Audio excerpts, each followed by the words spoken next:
Right? In this video, video lecture, we will be discussing regarding the dose records. जो भी हमारा dose assessment होता है उसके रिकॉर्ड्स के बारे में डिस्कस करेंगे, and what is the regulatory compliances related with that, and what does records reflects basically, या उसको रिकॉर्ड करके रखने का क्या फायदा है, what are the advantages, right? So that things we will be discussing. पहली चीज, डोसीमीटर रिजल्ट जो है it should be formally recorded and kept in compliance with regulatory requirement. पहला तो इम्पोर्टेंट पॉइंट है कि ये तो रेगुलेटरी रिक्वायरमेंट है कि आपको डोसीमीटर के जो भी रिजल्ट जो है उसको आपको रिकॉर्ड करके रखने हैं. करेक्ट, रखने ही है, वो रेगुलेटरी रिक्वायरमेंट है. ऐसा नहीं है कि वो आप डोज रिकॉर्ड नहीं रखेंगे. उनको मॉनिटर करना भी रेगुलेटेड है. जो भी रेडिएशन वर्कर काम कर रहा है, राइट, उसके डोज रिकॉर्ड, यदि रेडिएशन हैंडल कर रहा है तो उसके डोज रिकॉर्ड हमें रखने हैं, राइट. वो रेगुलेटरी अथॉरिटी का रिक्वायरमेंट है, और उसका कंप्लायंस तभी बनेगा जब उस डोसीमेट्री के रिजल्ट्स को हम रिकॉर्ड को प्रॉपरली मेंटेन करेंगे, रखेंगे. This will specify the retention period or periods. Right. अब देखो कितना दिन तक वो डोज रिकॉर्ड रखना है किसी का, करेक्ट. तो वो डोज रिकॉर्ड जो है वो डिपेंड करता है कि आपकी रेगुलेटरी अथॉरिटी ने क्या डिफाइन किया है कि कितने साल तक आपको डोज रिकॉर्ड रखने हैं. डोज रिकॉर्ड जो है वो दोनों जगह स्टोर होता है. आपकी फैसिलिटी में तो रहेगा ही रहेगा, जहां मॉनिटरिंग सर्विसेज है वो भी स्टोर करते हैं, और वो फाइनली AERB के पास भी होता है. ऐसा नहीं है कि जो डोज रिकॉर्ड सेक्शन है उनके पास भी वो डोज होता है, राइट. सो कितने साल तक रखना है, जैसे फॉर एग्जाम्पल ऐसा हो सकता है कि आपको एटलीस्ट फॉर 30 ईयर्स आपको रखना है. 30 ईयर्स, राइट, क्योंकि जनरली जो है वो जब वो बना था तो 21 साल के बाद लोग एंटर करते थे जॉब में, और आज भी काम करते करते वो जो MSc मान लो कि जो लोग करने आ रहे हैं वो तो दे आर मोर देन 80, वो 20 से अबव के ही सारे बच्चे. जो आपको GRC भी आ रहे हैं वो भी दे आर अबव 20. सो वो एडल्ट ग्रुप में आ जाती है, और जब उसके बाद वो लोग मॉनिटर करेंगे तो वैसे भी 30 साल आप जोड़ लो तो 50-60 यही जो रिक्वायरमेंट है वो पूरा हो जाता है. अब ये है कि आपको ये देखना है कि आपकी रेगुलेटरी अथॉरिटी जो है वो क्या मैंडेट बनाती है, उसके हिसाब से रिटेंशन पीरियड हो. जैसे हमने यहाँ पे एग्जाम्पल के रूप में दिखा दिया कि 30 ईयर्स हो सकता है, right. And often the format, दोनों ही चीजें रेगुलेटरी अथॉरिटी जो है वो स्पेसिफाई करती है. क्या स्पेसिफाई करती है कि कितने दिन तक रिटेन करना है डोज रिकॉर्ड और किस फॉर्मेट में रिकॉर्ड करना है.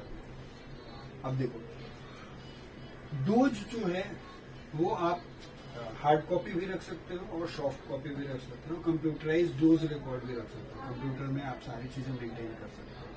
कंप्यूटराइज डोज रिकॉर्ड जो होता है कई बार काफी हैंडी होता है, लेकिन उसके भी अपने प्रॉब्लम्स हैं. कंप्यूटर चला गया, उसके बैकअप रखना, वो सारी चीजें करना वो हमारा काम है. दूसरा, उसी तरह से जो हार्ड कॉपी भी जो होगी उसके भी अपने प्रॉब्लम्स हैं. चूहे खा जाए, जल जाए, पेपर खराब हो जाए, तो उसके भी रख रखाव की व्यवस्था वो हमें देखनी है. लेकिन every system has got merits and demerits. Dose record जो है कि क्या पर्पस है, सो it has got the following purpose. Number 1, they demonstrate compliance with regulatory requirements,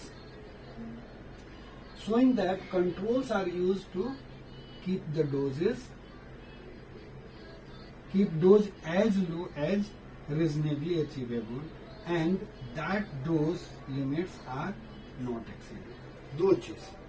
पहला पर्पस क्या है कि ये यदि हमने डोज रिकॉर्ड रखा है तो ये क्या डिमोन्स्ट्रेट करता है कि पहली चीज कि हम रेगुलेटरी रिक्वायरमेंट को फुलफिल कर रहे हैं। जो रेगुलेटरी रिक्वायरमेंट है उसको हमने वायोलेट नहीं किया, उसके साथ हम कंप्लाई हैं, राइट। एक डेमोन्स्ट्रेट करेंगे। दूसरी चीज क्या बताएगा कि हम डोज जो भी मतलब हम एक्शन ले रहे हैं, मतलब वी आर कंट्रोलिंग कि एलारा जो प्रिंसिपल जो है वो रूटीन में प्रैक्टिस होता है as low as reasonably achievable, right, वो होता है। और डोज जो भी रिसीव कर रहा है, वो जो भी अथॉरिटी ने डोज लिमिट डिसाइड किया है उसके नीचे है, उसी लिमिट में है basically, correct. So it shows, it demonstrate those things out, fine. Next purpose, they indicate trends such as increased doses, right। यदि मान लो कि डोज इंक्रीज हो रहा है, राइट, तो वहां से क्या मिलेगा, हमें ट्रेंड मिल जाएगा डोज रिकॉर्ड देखने के बाद। उससे क्या होगा, टू अलर्ट, किसको, इम्प्लायर को और आरएसओ को, दोनों को अलर्ट होना पड़े, मतलब उसको अलर्ट करता है डोज रिव्यू करने के बाद कि कुछ न कुछ तो प्रैक्टिस में या इक्विपमेंट डिटोरिएट तो हो रहा है, अदरवाइज डोज जो होता वो इंक्रीज नहीं होता, राइट। तो so that they can take the action, RSO can give the proper advice to the employer and employer can implement those things out, correct। so increase those trends, it says either practice or equipment is deteriorated, right। Third, they allow workers and employers to compare procedures and identify the best practical means of working which results in the lowest dose। पहली चीज ये क्या allow करते हैं, it allows कि आप employer को भी अलाउ करते हैं और वर्कर्स को भी अलाउ करता है कि वो कंपेयर करें जो प्रोसीजर फॉलो कर रहे हैं, राइट। जैसे मान लो कि कोई भी जो काम कर रहे हो उसमें कुछ मॉडिफिकेशन किया, प्रोसीजर मॉडिफिकेशन हुआ, तो जब प्रोसीजर मॉडिफिकेशन होएगा तो उस केस में जो डोज जो मिल रहा है वो दोनों के अलग अलग होंगे, तो वो कंपेयर करके वो डिसाइड कर सकता है कि कौन सा बेस्ट प्रैक्टिस है, राइट, जिसमें लोएस्ट डोज मिल रहा है। And then thereby once this he has identified the best practice which gives the lowest dose, उसको वो एडॉप्ट कर सकता है, राइट। फोर्थ पॉइंट क्या है, पर्पस क्या है, they aid the medical advisors, right, medical advisors assessments and means of controlling detriment to an individual worker।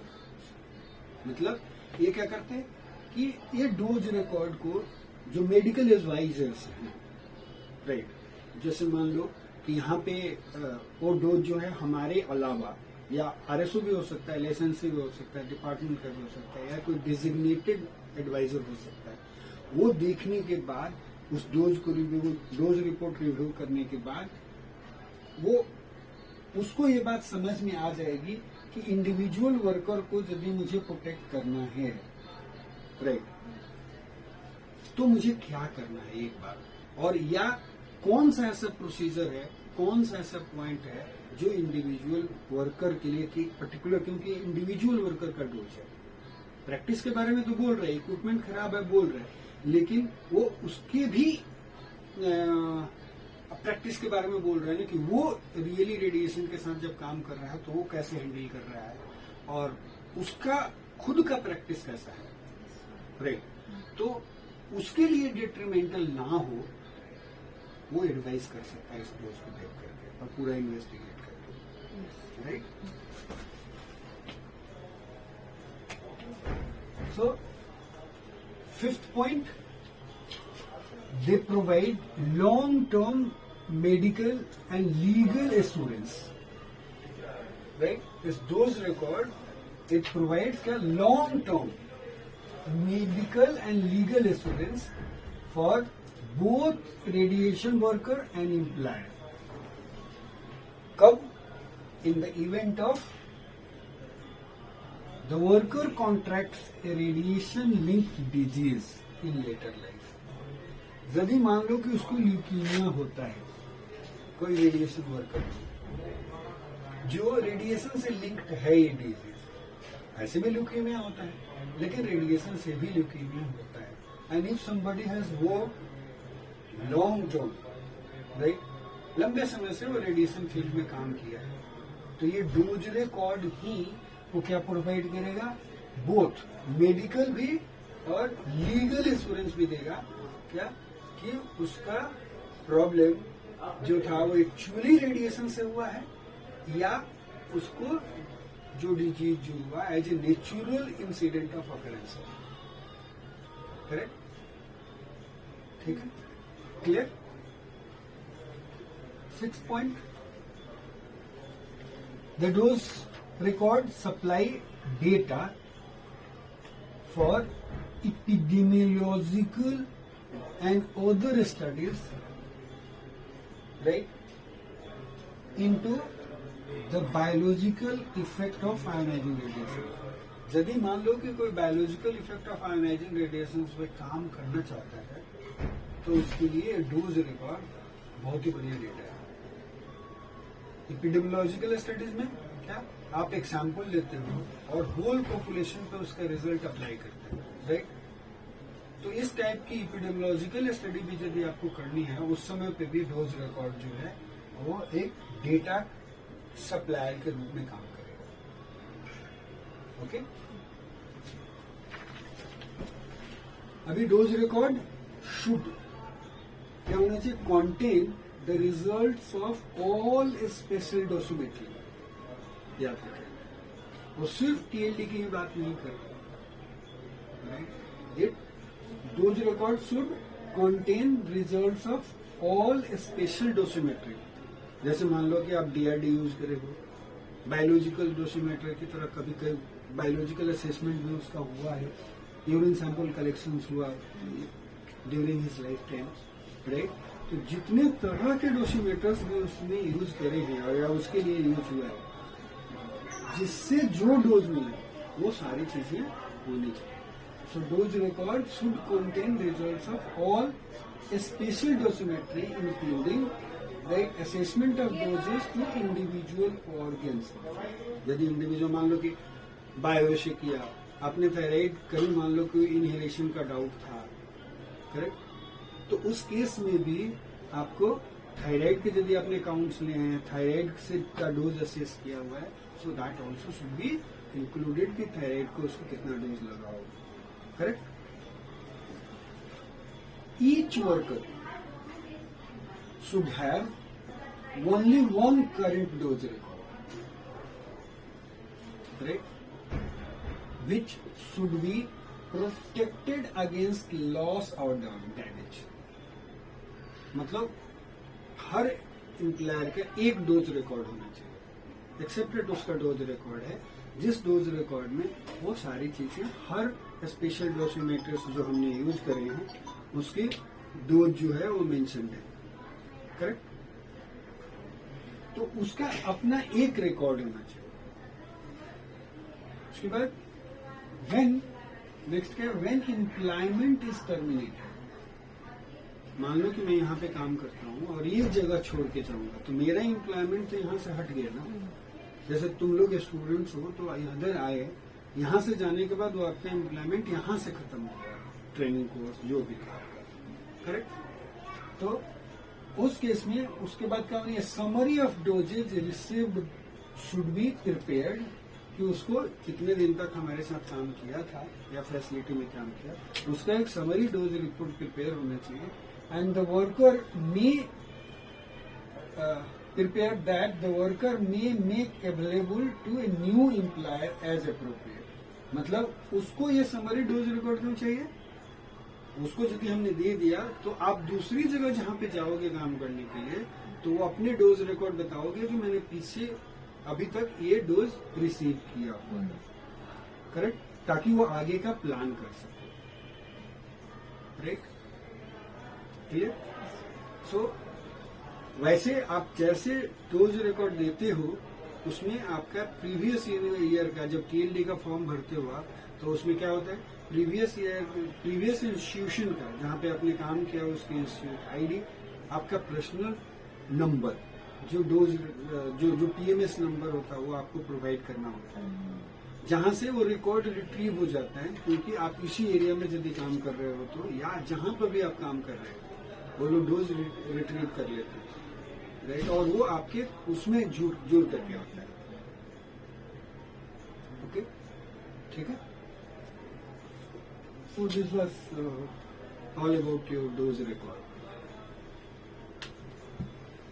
So the key point of this lecture is, one, computerized dose records provide a convenient means of storing and analyzing measurements. Naturally, computer में ये store करना, और specially computerise form में यदि data हमारे पास store है तो उसको एनालिसिस करना इजी होता है, right. Second point, dose records are kept in suitable format for range of purposes, right? एक suitable format में ही स्टोर होता है और रखना चाहिए, क्योंकि यदि suitable format में है तो एनालिसिस करना, कोई भी सॉफ्टवेयर इसके ऊपर रन करना वो इजी होता है और एनालिसिस करना इजी होता है।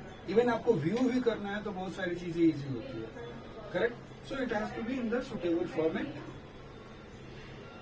Next, short and long term analysis of occupational exposure are carried out। आपको जो भी डोज रिकॉर्ड है उसमें दोनों ही एनालिसिस करनी है, शॉर्ट टर्म भी करनी है और लॉन्ग टर्म भी करनी है। जैसे मान लो शॉर्ट टर्म में हर बार हर क्वार्टर का डोज जो है हम लोग रिव्यू करते हैं and we take the action होता है। एंड लॉन्ग टर्म में मान लो 3-4 साल का 5 साल का डेटा जो है एनालिसिस करना चाहिए कि फैसिलिटी जो है कैसे डिटोरिएट हो रही है, इम्प्रूव हो रही है, या क्या सिचुएशन है, right. One dose record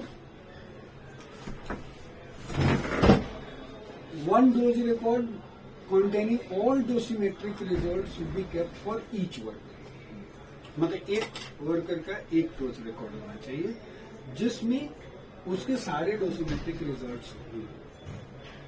okay, मतलब एक रिकॉर्ड फिच किया तो उसके सारे डोसिमेट्रिक रिजल्ट्स उसमें होने चाहिए, राइट। Any doubt? थैंक्स।